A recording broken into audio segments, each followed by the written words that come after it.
to tell you something. Can I tell you something quick? And this is a very, very brief sidebar. Mm-hmm. There have been already enough quality projects right now at this point in the year, Mike, for me to stop and create a top 20 album list for the year. That's insane, and it's only May. It's May. And Kendrick ain't even dropped his double album. That's what I mean. Is it's like no. Hip hop is fine. Like I'm looking at like literally over 20. Like I'm looking at the projects right now, Mike, and I'm like, oh my god. I'm like, are we gonna have to like this might a top 20 list like might be it might be a problem breaking our top 20 list And we this year. haven't even rated Czarface yet. No, Mike, we haven't listened And to the I stuff we listened haven't to a heard little yet. bit of that today. That shit's heavy. We're gonna talk about that Friday, by the way. We still haven't rated the Action Bronson 2, the Cypress Hill, the Czarface.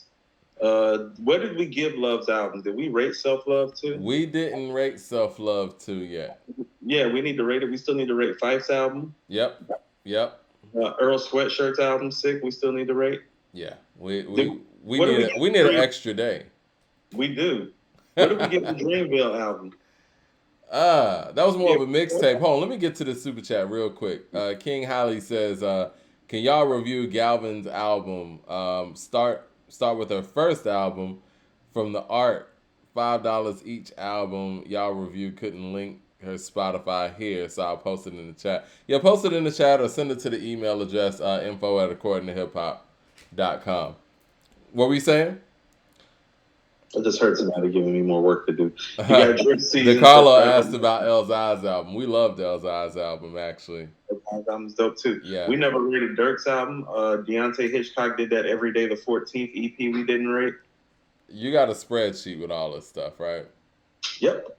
Okay. Yeah, we'll get to all of it. Yeah, Because you know what? This is going to make 2022's yearbook even more incredible. 2021's yearbook was super dope. Because again, Nas had a breakout year, hitting niggas over the head with two damn near five tape piece album, 5 out of 5 albums, 5-star albums. I'll just put it that way. I mean, it's crazy, among other things that happened. But yeah, and then 2020, I think that was just a breakthrough hip hop year. Period. It was a great way to start off the decade musically. This hold on, this is just as good a start to a rap decade as any. I agree. I think probably because if you think about it, it's like if you look at it musically, this 1990, 91, 92, is this better than 90, 91, 92 musically? Overall, I think so. I think it is.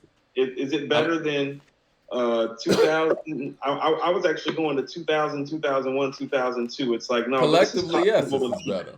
It's comparable to that. It might be better than that in the long run. No, collectively, this is better than that. Right. It's definitely better than 2010, 11, and 12. Yeah. So we might be looking at like the best start off to a decade in rap's, brief tenure. And you know what? I'm glad that we're here for it. Yeah. And I'm glad that the people are here for it with us. You ready to get to this Black Star album? Are we going straight to Black Star? Okay. I think so, man. We got like 182 people in the room. Might as well. We might as well. Hold on. Where are we settling with the ransom at? We going 4.6 or we going 4.5? Let's go 4.5 and let's see how it ages over the next few, months or so. I just need to know so I can mark it down so we don't have too much stuff floating out here. We already got enough floating out. we want to be concrete about it. Shout out to 007 again with a super chat. He says, sorry to be, check the tape. I said 2022 will be a special year for hip hop. Jay-Z has come outside, and I suspect ghost-written raps from Drizzy. Listen, man, until we get the news that Jay is actually coming with something, I need more information. Listen, I'm going to be honest, man. As a Jay-Z fan, you could even say stan to a degree. Not really excited about any new music from Jay-Z. I think I'm more excited than you are. Because the last thing that we got from him was 444. We got Everything Is Love with Beyonce, the Carters, if you want to count that. And before that, you got one. I don't for his sake want to count that, Mike. We shouldn't count that because you want to know, like, I I just Okay, don't so know. are we counting Jay Electronica's album? Well, he doesn't count He that. doesn't. He didn't even put his name on it. So it's like, and you know what? And the other thing that's been underwhelming about Jay recently is his features, man. Like, Neck and Wrist was cool, but Like I told you, Neck and Wrist is a solid verse from Jay. It's not like, okay, it's not like he set the world on fire with that verse. He did what he did well on it. It's not, I mean, listen to Ransom's album and tell me like exactly. This is the thing, man. In years past, Jay has been able to kind of coast with features because nobody in his realm or with his work ethic was actually putting out efforts. But now it's a different game. And then when Nas dropped KD2 and Magic last year and about to drop KD3 and drop KD1 the year before that, these features just ain't enough. It yeah. ain't. It ain't. It just ain't. Your 16 is not gonna beat an album. It's not. Not when the albums are like classic. No. Nah. And I think No. this is our uncharted territory for him as well. Well, But it's you know, uncharted if he's territory really for hip gonna hop, come, Mike. huh?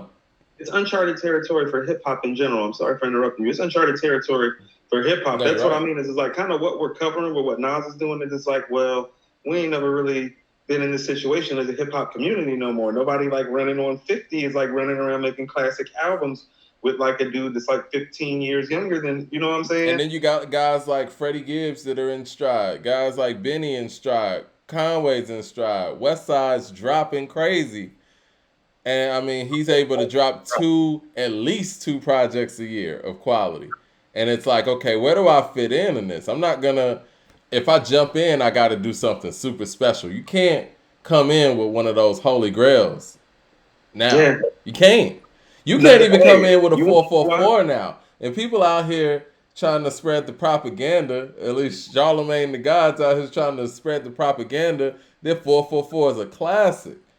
You're going to have to prove why it's a classic. Actual individual songs make albums a classic, not just because the nigga who made it's a legend. You know what I'm saying? And we're going to Listen, get to that in a minute too when we talk about Eminem. But the person that makes an album doesn't make the shit a classic. The music itself on the album makes it a classic. more or less. Boldy James is out here running around. It's a different game out here. And I hope Kendrick understands that too when he drops what some people might think is going to be a Speaker Box Love Below type of double album. Hmm.